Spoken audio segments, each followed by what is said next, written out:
سکتا کہ یہ اگر مجھے ایم ایل اے نہ بناتے تو ہو سکتا ہے میری سیاست ہی نہ ہوتی.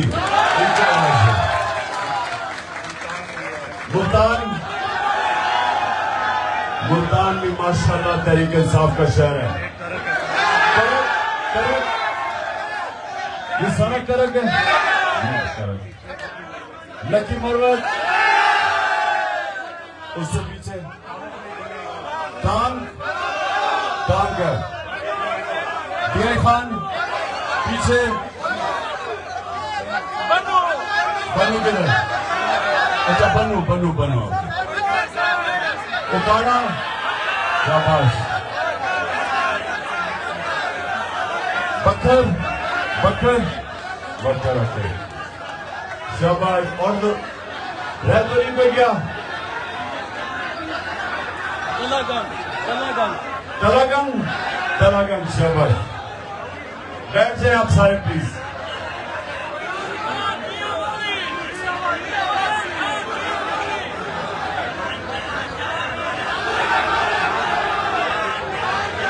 بیٹھ جائیں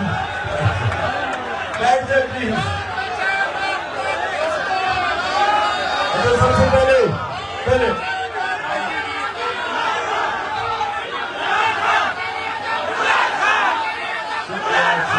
شکریہ.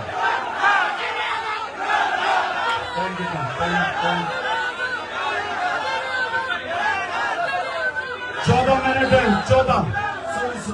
14 منٹ ہے.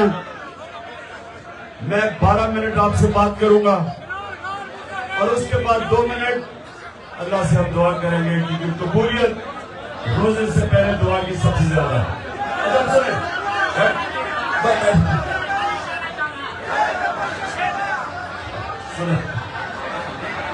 دیکھو سب سے پہلے جتنی آپ خاموشی کریں گے اتنی آپ میری بہتر بات سن سکیں گے. خاموشی آپ.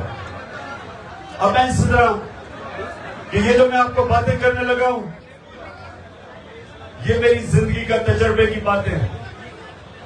میں جو آج آپ کو اپنے دین اسلام کی بات کروں گا میں ایک عالم نہیں ہوں لیکن میری زندگی میرے دین نے کیسے بدلی وہ اس کی میں آپ سے بات کروں گا کیونکہ آپ میرے بچوں کی طرح ہیں. میں یہ امید رکھتا ہوں کہ آپ کو اس کا فائدہ ہوگا. زندگی میں آپ کو فائدہ ہوگا تو غور سے میری بات سنیں اور نوجوانوں خاص طور پہ آپ کیونکہ آپ کا مستقبل ہے. جب تک آپ یہ چیزیں نہیں سمجھیں گے آپ کی پرواز اوپر نہیں ہوگی. ہمارا جو دین ہے اسلام ہمارے جو نبی صلی اللہ علیہ وسلم خاموشی وہ دنیا کی تاریخ کے سب سے کامیاب انسان. دین کو اگر آپ علیحدہ بھی چھوڑ دیں کسی انسان نے دنیا کی تاریخ میں وہ کامیابی نہیں حاصل کی جو میرے نبی صلی اللہ علیہ وسلم نے کی ہے. اور قرآن میں اللہ کہتا ہے کہ ان کی زندگی سے سیکھو. جس کو سنت کہتے ہیں شریعہ کہتے ہیں ان کے راستے سے سیکھو. تو نوجوانوں غور سے میری بات سنیں. جو بھی چیز قرآن میں اللہ کہتا ہے وہ آپ کی بہتری کے لیے ہے. اللہ تو خود قویل ہے. اللہ کو کوئی فائدہ نہیں پہنچا سکتا. جب ہم قرآن پہ عمل کرتے ہیں اپنی بہتری کرتے ہیں. سنیں ذرا غور سے آپ. میں نے ماں باپ نے مجھے کہا کہ نماز پڑھو تو ہم بچپن سے نماز پڑھتے تھے صبح کی نماز لیکن مجھے نماز کا اثر نہیں ہوتا تھا کیونکہ مجھے سمجھ نہیں تھی میں کیا پڑھ رہا ہوں. جو نماز ہے وہ بنیاد ہے آپ کے دین کی. نماز کا جب تک آپ کو سمجھنا ہے کہ آپ پڑھ کیا رہے ہیں آپ کو فائدہ ہی نہیں ہو سکتا اس کا. آپ کا جو دین ہے وہ ایک انسان کو اشرف المخلوقات بنانے کے لیے اللہ کی سب سے عظیم مخلوق. پہلے انسان کا مقام سمجھ جائیں اللہ نے جب فرشتوں کو کہا کہ انسان کے سامنے جھکو، اور ابلیس نے کہا کہ میں نہیں جھکتا، یہ مٹی کا ہے، میں آگ کا ہوں، تو اللہ نے کیا کہا تھا؟ اللہ نے کہا تھا کہ تمہیں بھی نہیں پتا، فرشتوں کو کہتا اللہ کہ میں نے انسان کو کتنی صلاحیت دی ہے، اور ہم انسانوں کو بھی نہیں پتا کہ اللہ نے کتنی صلاحیت دی ہے۔ وہ صلاحیت نکلتی کیسے؟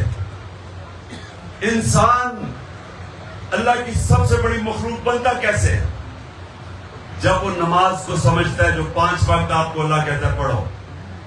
آپ نماز میں اللہ سے صرف ایک چیز مانگتے ہیں کہ اللہ مجھے ان کے راستے پہ لگا جن کو تو نے نعمتیں بخشی، ان کے راستے پہ نہیں جو تباہی کے راستے پہ چلے گئے۔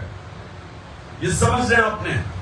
صرف ایک چیز آپ اللہ سے مانگتے ہیں، باقی آپ اللہ کا شکر کرتے ہیں، اس کی آپ صرف بیان کرتے ہیں کہ وہ سب سے رحمان اور رحیم ہے، معاف کرنے والا خدا ہے، اور وہ مالک یوم الدین انصاف کرنے والا ہے۔ لیکن مانتے آپ ایک چیز ہے کہ اللہ مجھے ان کے راستے پہ لگا جن کو تو نے نعمتیں بخشی، اور وہ سب سے زیادہ، وہ کون سا انسان تھا جس کو اللہ نے سب سے زیادہ نعمتیں بخشی؟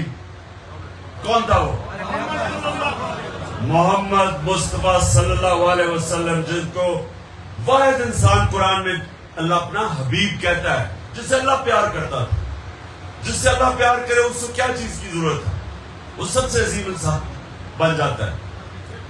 ویسے ایک کتاب لکھی ہوئی ہے، کسی انگریز نے، مائیکل ہارٹ اس کا نام ہے، اسے کتاب لکھی ہے کہ دنیا کے 100 سب سے گریٹسٹ مین، سب سے عظیم لوگ، نمبر 1 پہ ہمارے نبی صلی اللہ علیہ وسلم، کیونکہ کسی نے، وہ مسلمان نہیں ہے لیکن وہ یہ دیکھتا ہے کہ کسی انسان نے وہ چیز اچیو کی نہیں ہے، اس کو کبھی کتنی کامیابی ملی نہیں جتنے نبی صلی اللہ علیہ وسلم کو ملی ہے۔ اس لیے نماز میں آپ کہتے ہیں کہ اللہ مجھے ان کے راستے پہ لگا، ہم اللہ سے دعا کرتے ہیں کہ ان کی سنت پہ ہم چلیں، ان کے راستے پہ چلیں، کیونکہ وہ عظمت کا راستہ ہے۔ لیکن سنیں، لیکن وہ مشکل راستہ ہے، ان کی زندگی آسان نہیں تھی، مشکل زندگی تھی۔ اللہ نے اپنے حبیب کو جب رائے حق پہ لگایا، جب نبوت دی، تو 13 سال اس سب سے مشکل وقت سے اپنے حبیب کو گزارا، جس سے اللہ سب سے زیادہ پیار کرتا تھا۔ تو اگر اللہ چاہتا کہ ہم آسان راستے پہ لگے تو اپنے نبی صلی اللہ علیہ نبی کو بھی آسان راستے پہ لگا دیتا، لیکن نہیں، مشکل راستے سے گزارا، کیونکہ مشکل راستہ جو ہے وہ انسان کو طاقتور کرتا ہے۔ آپ ابھی کوئی نعرہ نہیں، کیونکہ آپ نے 7 منٹ رہ گئے اس کی، یہ سننا میری بات۔ اللہ نے انسان کو بنایا کیسے؟ انسان جب ایک بھاری ویٹ اٹھاتا ہے تو اس کا بازو تکڑا ہو جاتا ہے، وہ بازو کو استعمال نہیں کرتا، بازو ختم ہو جاتا ہے۔ سب سے بڑی طاقت آپ کا ذہن ہے۔ جب آپ مشکلوں کا سامنا کرتے ہیں، آپ کو سب سے بڑی ذہنی طاقت ملتی ہے، وہ جسمانی طاقت سے زیادہ ذہنی طاقت ہے۔ تو مشکل راستے سے کبھی ڈرا نہ کرو۔ میں اگر اچھا کھلاڑی بنا تھا تو میں سب سے زیادہ محنت کرتا تھا، میں پریکٹس کرتا تھا، ورزش کرتا تھا، ٹریننگ کرتا تھا، سب سے زیادہ کرتا تھا، اس لیے کامیابی ملی۔ میرے سے زیادہ ٹیلنٹڈ کھلاڑی تھے، لیکن میں ان سے آگے اس لیے نکل گیا کہ ٹیلنٹ نہیں، میں محنت ان سے زیادہ کرتا تھا، مشکلوں کا سامنا کرتا تھا، بڑا بڑا چیلنج لیتا تھا۔ کمزور ٹیمیں آتی تھیں، 1-2 دفعہ پاکستان میں انہوں نے کمزور ٹیمیں، میں جب کیپٹن تھا میں نے کہا میں نہیں کھیلتا، کسی اور کو کیپٹن بنا دو، کیونکہ اچھی میں صرف آپ کو کبھی بھی آسان راستہ لے کے کوئی عظیم آدمی نہیں بنا۔ مشکل راستہ آپ کو بڑا انسان بناتا ہے، جو میرے نبی کا راستہ تھا۔ پہلے 13 سال مشکل، جب ان کو وہ جان لینے آئے تو وہ ہجرت کر کے مدینہ گئے. مدینہ میں 4 سال ان کے سب سے مشکل گزرے. امت خطرے میں تھی. جنگ بدر میں صرف 313. یہ ہمیشہ یاد رکھنا کہ 625 تھی جنگ بدر. 625 جنگ بدر، 313. اس کے بعد جنگ احد ہوئی، مشکل سے امت بچی. اس کے بعد جنگ خندق ہوئی، بار بار امت بچی. بہت بڑی فوج ان کے خلاف آ گئی، اور جو خندق کی جنگ میں جس طرح مشکل گزاری، کھانے پینے کے لیے تھا. میرے نبی نے 2 پتھر پیٹ پہ باندھے، کھانے کے لیے نہیں تھا. مشکل سے وہ بچے. اور پھر اس کے بعد سارا عرب ان کے نیچے آ گیا. اور جو سب سے بڑی بات آپ کے لیے کہ جب وہ آخری خطبہ اپنا دیتے ہیں، غور سے سنیں، آخری خطبہ دیتے ہیں، یہ سب کے لیے بڑا ضروری ہے سمجھنا.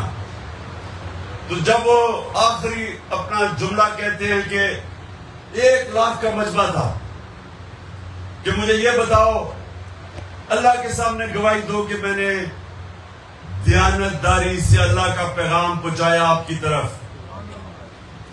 تو جب وہ پوچھتے ہیں تو آواز پہلے جو صف میں کھڑے ہوتے ہیں لوگ وہ بولتے ہیں، پھر وہ 10 پیچھے، پھر 10 پیچھے، تو ایسے آہستہ آہستہ آواز جاتی ہے. تب اسپیکر سسٹم تو نہیں تھے، تو آہستہ آہستہ جب آواز پیچھے جاتی ہے تو ایک ساری آواز اٹھتی ہے کہ ہاں نبی، آپ نے دیانتداری سے ہمیں اللہ کا پیغام دیا.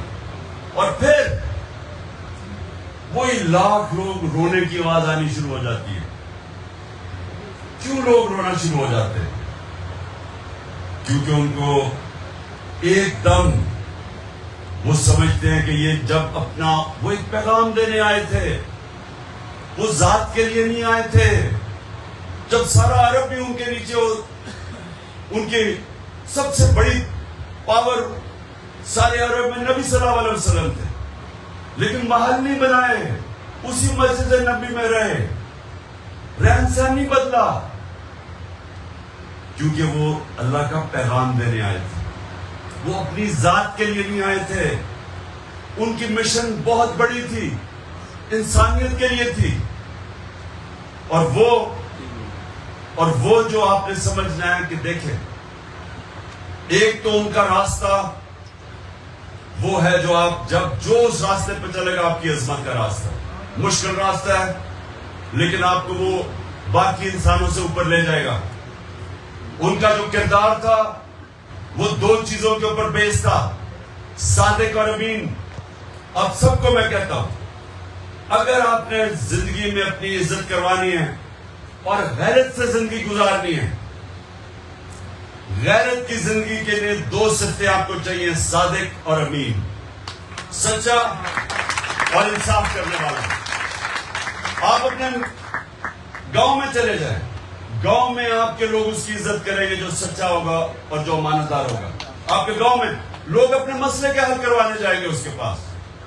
لوگ آپس میں لڑائی ہوں گی، وہ کہیں گے اس فلانے آدمی کے پاس چلو، وہ سچا آدمی اور وہ ایماندار ہے. عزت ہوگی اس کی. پیسے سے عزت نہیں آتی. اگر پیسے سے عزت آتی تو ابھی وہ بگوڑا بھی اور دوسرا زرداری بھی عزت دار ہوتے. پیسے سے عزت نہیں آتی. عزت آتی ہے آپ کے کردار سے، اور کردار میں 2 صفتیں، سچا، امانتدار، اور تیسری چیز لا الہ الا اللہ انسان کو غیرت دیتا ہے. جب آپ دعویٰ کرتے ہیں کہ اللہ تیرے سوا کسی کے سامنے نہیں جھکتا، وہ انسان کی عزت ہوتی ہے، غیرت ہوتی ہے. دین آپ کو غیرت دیتا ہے، اور آپ کی غیرت آپ کو جھوٹ بولنے سے بچاتی ہے. کیونکہ اگر میرا جھوٹ پکڑا جائے میں ذلیل ہوں گا. میری غیرت مجھے رشوت نہیں لینے دیتی. میری غیرت مجھے غلط کام کرنے سے روکتی ہے، کیونکہ میں ذلیل نہیں ہونا چاہتا. اور غیرت کا کوئی رشتہ پیسے سے نہیں ہوتا. غیرت کا رشتہ آپ کی جب انسان اپنی عزت کرتا ہے دنیا اس کی عزت کرتی ہے. جو انسان اپنی عزت نہیں کرتا دنیا اس کی عزت نہیں کرتی. تو یہ یاد رکھنا کہ لا الہ الا اللہ اور غیرت اکٹھے غیرت دیتے ہیں ہمارا دین ہمیں. جب ایک مسلمان دعویٰ کرتا ہے کہ اللہ تیرے سوا نہیں کسی کے سامنے جھکتا اور کسی کے سامنے انسانوں کے پیسے کے سامنے جھکتا ہے, سب سے بڑا بت خوف کا بت ہے, ڈر کے کسی کے سامنے جھکتا ہے, میری نظر میں وہ شرک کرتا ہے, اپنی غیرت کھو بیٹھتا ہے. اور آپ نے سب نے یاد رکھنا ہے کہ لیڈر بننے کے لیے غیرت چاہیے, صادق اور امین چاہیے. روزہ ہمارا کھل گیا, اب روزے کھولنے سے پہلے یہ دعا کریں. میں کرتا ہوں. اچھا پہلے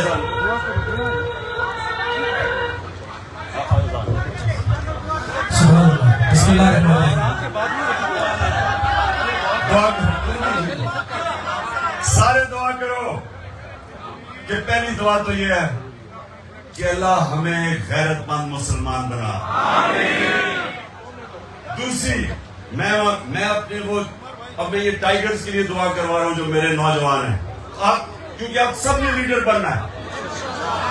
دوسری چیز کہ اللہ پاکستان کو مدینہ کے ریاست کے اصولوں پہ ایک عظیم قوم بنا. اور اللہ جو میری سب سے بڑی دعا ہے کہ ہمارے ملک میں جو بھی اس کا دین و مذہب ہو کوئی انسان بھوکا نہ سوئے. آمین. اور اللہ ہمارے ملک کو وہ بنا جو باہر کے لوگ پاکستان میں نوکریاں ڈھونڈ رہے ہیں بجائے ہمارے لوگوں کو باہر جانا پڑے. کیونکہ میں یہ بتاؤں کہ گھروں میں بیچاری بیویاں ماں باپ بچے اپنے باپ کو نہیں دیکھ سکتے, بیویاں اپنے خاوند سالوں کے لیے باہر کمائی کرنے کے لیے جاتے ہیں. یہ بڑا ظلم ہے کیونکہ ہم اپنے ملک میں ان کو نوکریاں نہیں دے سکتے. ہم اللہ سے دعا کرتے ہیں کہ ہم اپنے ملک کو وہ بنائیں گے کہ ہمارے پاکستانیوں کو باہر بھی نہ جانا پڑے, لیکن باہر سے لوگ آئے ہمارے ملک کے اندر نوکریاں ڈھونڈنے کے لیے. آمین. اور آخر میں اللہ ہمارے ملک کو حقیقی طور پہ آزاد کر. آمین آمین.